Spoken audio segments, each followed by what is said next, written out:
Hey everyone, today I am in beautiful Smith Rock State Park here in Oregon. Despite how it may look, it's actually still really cold. It's still really early in the morning. I wanted to get out here before a whole bunch of people started going through, making it a little bit harder to film. But today I'm going to be doing a video on another one of the Kenai OreGear backpacks. This one here is the Marius pack. I figured since I was using it for this trip, it would be appropriate to do the video with such a beautiful backdrop, which, by the way, obviously I'm a big fan of the places here in Oregon, and so I just want to give a shout out once again to all the men and women who have been fighting the wildland fires here in Oregon this summer.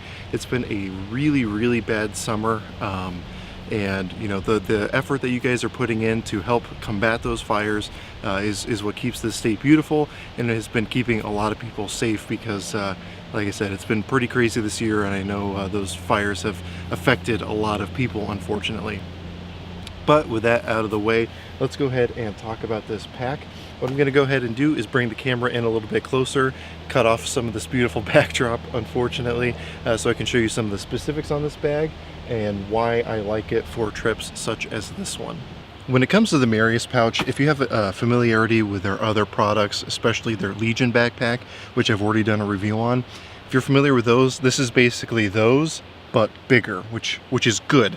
And it does make a couple changes from the things that I didn't like about the Legion backpack, which I'll get to in a moment. But first, let me just give you a quick overview of what's going on the outside of this pack. Here we have a nice backpack, or excuse me, obviously it's a backpack. We have a nice helmet pouch. Now you do have these little keepers here on these two clips up here.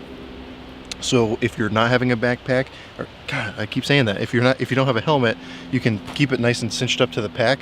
However, if you are going to have a helmet in there, you got the shock cord down here, which is going to keep it nice and tight, and then you have these keepers that'll cinch it down as much as you need to on top to make sure whatever you're putting underneath this flap here doesn't go anywhere.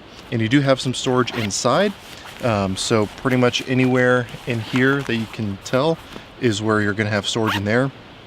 It'd be really good for like a quick access map or map protractor or anything like that, something you might need to get to in a hurry.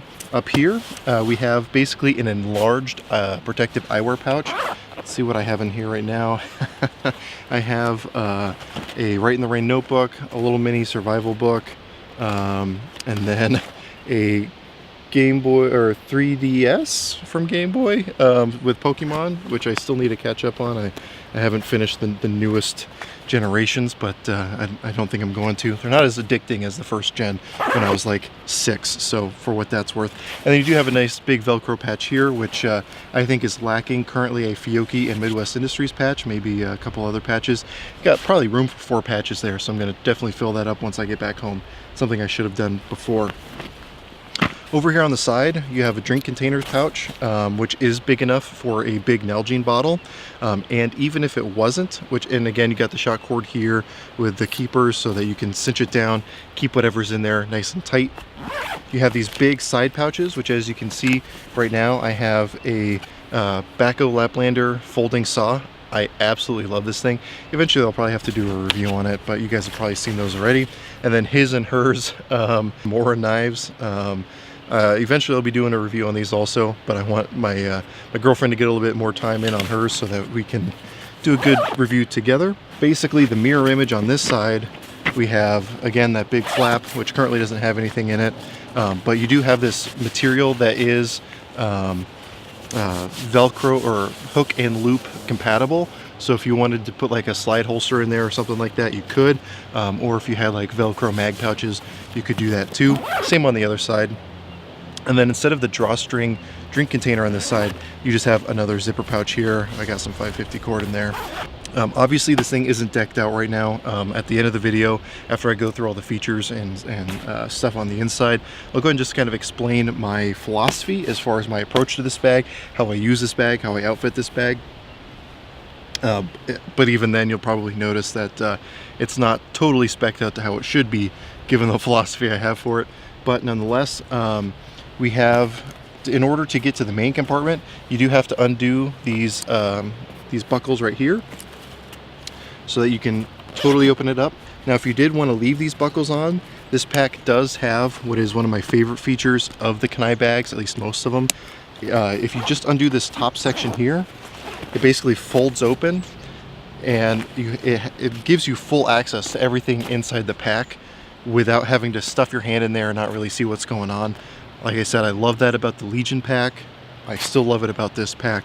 So that's a really great thing to have. So again, you don't have to undo those buckles if you want to get full access to it, but if you want it to fully clamshell open, then you do have to undo those buckles. I'll try not to get too personal in here about what I have as far as my essentials, but in here I have some wet wipes and a little first aid kit that's contained into an Altoids container. Then I have another little Write in the Rain notebook and a pen. And then in this big compartment, you have another one of those big like laptop containers, but this one you could probably easily fit a 17-inch. I don't know exactly, but judging by the size of the pocket down here, that would be my guess. I really think that 17 inches is about the size of the laptop. Again, don't quote me on that. And then just like with the Legion pack, I'm not going to take everything out because I don't want to have to put it all back in, but you do have the two little buckle draw straps on the inside. So like I said before, if I was going to break down an AR-15, it's really nice to just kind of keep it stowed and tight against the back. You can do the same with this pack as well. And then on the sides, you do have the hook and loop compatible fabric. So again, if you wanted to put a holster or anything else that you want to in there, you absolutely can. But really, for the most part, just like with the Legion pack, the inside main compartment is just kind of free space. And as you can see with what I have in there, I'm not even filling up half of it. It can definitely expand further forward and up. I believe the internal volume of this one is 44 liters, if I remember correctly, which is about the same size as the Rush 72 bag from 511, which I've used for years. I'll have to say I kind of prefer this one. It feels, even though again they have the same internal volume, supposedly, I feel like I get more space with this one. I know that's totally subjective, but just worth me noting. And I do like that it has fully clamshells open on this one, so when you open it up, you are literally all the way to the bottom. And down here I got some AR-15 mags because you can never have too many.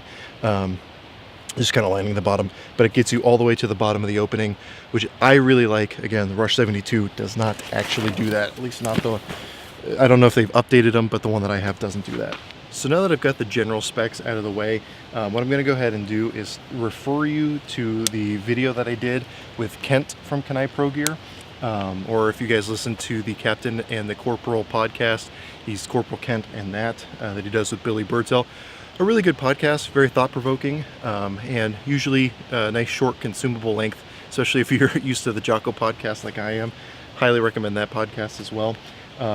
But the video I did with him, he really goes through and lays out everything about this pack. A lot of cool features that it's going to be hard for me to show you just because I already have stuff in this, and I'm not really in a location, obviously, where it's easy to just dump everything out and show you that. So I'll have a link to that video that I did with Kent at SHOT Show down below, as well as at the end of the video that you can click on and it'll take you to it. Oh, before I forget, I totally haven't gone over the straps. So when we're talking about the straps here, you do have the chest strap, again, just like the Legion. Nice low profile shoulder straps, so if you have to shoulder a rifle or something while you're wearing it, it's not going to get in the way as much as some other ones. You do have a couple little loops here. Really, as far as I'm concerned, it's not what I would use for, say, Molly, but if I was going to thread a hydration pouch or even like a radio cord or something like that, that's what I would use these for. Now, I don't have it installed, but it does also come with a waist strap, a really nice heavy-duty waist strap. I actually took it out because this backpack isn't really heavy as configured, although I probably should have had it in there for this video. But oh well, again, if you watch the video I did with Kent, you'll see that. And then I like that they have carry handles here on the side, so make sure everything's zipped up. If you want to carry it just by hand, you do have these nice convenient carry handles on the side. And then you've got this really nice padded and textured spot here for your back. So again, it's going to help channel airflow through and keep it really comfortable even when this thing is really heavy. And the thing that I like about this one, say over the Legion, is you do have the carry handle behind the flap here. So like I said in the Legion video, especially when I'm hammock camping, I'll hang my backpack from a tree, the same tree that I'm usually hanging my hammock off of, and then I'll just have the carabiner up here, so then I can open my backpack and get to what's inside without having to put it on the ground or anything else like that. This, you can do that. You can actually hook the carry handle on here and open the flap, no problem whatsoever. If you don't really get what I'm saying, watch my Legion backpack video, and that should hopefully make more sense. And then you do also have spots here for either headphones or hydration.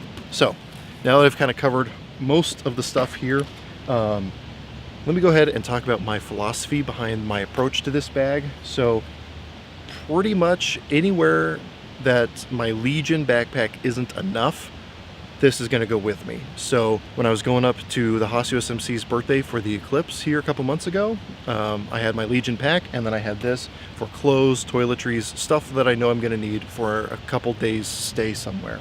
When I came on this camping trip with my girlfriend for her birthday, again, all my regular EDC slash quick need stuff is in my Legion bag. And then my clothes, toiletries, extras such as the big folding saw, other knives, that kind of thing, more paracord, is going to be in this bag. So really this is, in my personal usage, designed to augment my Legion bag. If my Legion bag isn't enough, this is going to go with me. My Legion bag, again, is my day bag. That's what I have with me pretty much every single day, no matter where I go. It's going to have random EDC stuff and just kind of extras to augment my EDC. And then when that's not enough, I take this bag. Again, it's a very large bag. It's very comfortable to wear, even once it gets heavy, especially once you got that waist strap, which is a very well-designed waist strap. And if you watch the video I did with Kent, he goes into that more. But the thing that I like the most about this bag and even the Legion bag is just the build quality. It's hard to appreciate the build quality, obviously, through a video like this one. So if you have a place where you can go to actually feel one, or if you have a friend who has one, I would highly recommend just getting hands-on with one, because you're not going to appreciate the build quality and the craftsmanship that goes into them until you get that hands-on. They're very ruggedly built backpacks, and I really like that. And I don't know if Kent would want me saying this or not, but I'll go ahead and say it anyway. Kind of the story behind how I got this backpack was when I went to SHOT Show this last January. I went by the Can I OreGear booth, and now I have no illusions of grandeur. I know that I'm a very small, modestly sized YouTube channel, especially back then. My YouTube channel has doubled since then. So, you know, I usually made that clear to the people I was talking to, like, hey, you know, just so you know, still a growing channel. Don't go out of your way to, give me anything or anything like that. But when I was talking to Kent there at the booth at SHOT Show, he was like, okay, yeah, we'll totally, we'll do the exclusive Marius pack video with you, and, we'll get you hooked up with one and all that once they come out. And I'm like, okay, cool. I'm not going to say no to that. That's awesome. And then come to find out, the next day I brought the Haas USMC over, and apparently there was some mix-up where he thought I was associated with the VSO gun channel, which, while I find flattering, is not the case. I've never actually met those guys. They seem like good guys, very like-minded in a lot of ways, but I'm obviously not associated with their YouTube channel. So I told them, hey, because of that mix-up, definitely do other videos with other people. I don't want your Marius pack kind of debut going downhill, because only 1,000 people watched my pack video. I don't know how many actually viewed it, but you get what I'm saying. But being a man of his word, which I really appreciate, Kent was like, all right, well, you know what? That's cool. I appreciate that. But because I promised you a Marius pack when they came out, I'm still going to send you a Marius pack when they come out. So just full disclosure, I did not pay for this pack. They sent it to me. I did pay for my Legion pack, and I've paid for all the other Kenai accessories that I have on that pack. I did not pay for this one. So again, I really appreciate him being a man of his word and sending it to me anyway. I didn't expect that, but I appreciate companies and representatives that do what they say they're going to do, even if it's under false pretenses, which again, I did not mean to do. But needless to say, I really like this pack. It's not cheap, but again, I think it's worth it when you take into account the build quality and the usefulness of it, and just the overall kind of specs and features of it, I think are really great, just like with most of their other packs that I've used. Now, obviously, I'll have a link to Can I OreGear's website down below. If you guys don't follow them on social media, I would highly recommend it. That's where they usually announce new stuff that's going on, or new products that they're coming out, like when this backpack finally got released. Every Friday, typically, Kent will do Feeding Frenzy Friday, where he'll take his snake, Snakeity Snake, and he'll feed it, and don't worry, nothing live. It's usually a thawed out frozen rat or something like that. And then he'll talk about whatever's going on with the company, and also give either discount codes or little freebie codes for little extras when you're ordering stuff from Knight Pro Gear. So that's a really cool thing. Plus they have really cool pictures a lot. Like they were just posting pictures of when he met Gunny. So, you know, that's always really cool. So definitely follow them on social media. You'll get, you know, sneak peeks here and there. If you have any questions, comments, or concerns, go ahead and throw those in my comment section down below. I'll try to get back to you as quick as I can. If you want to see a comparison between, say, this and the Rush 72 bag, I can definitely do that, because again, I think they are fairly comparable bags, even though I like this one more. So yeah, let me know if you want to see that. If you like these kind of pack reviews, definitely let me know. Like I said, I got multiple packs that I've been using for years and years. I can definitely give you guys a good rundown of my feelings on those packs. But anyway, with all that said, I'm going to leave you with this beautiful view of my lovely state of Oregon. I don't know if you guys can see it. We got the Three Sisters in the background over there, along with the Smith Rock State Park here. So I think I'm pretty spoiled to have this only a couple hours away. But anyway, as always, I hope you're able to get something out of this video, and I really appreciate you watching. Really appreciate you watching.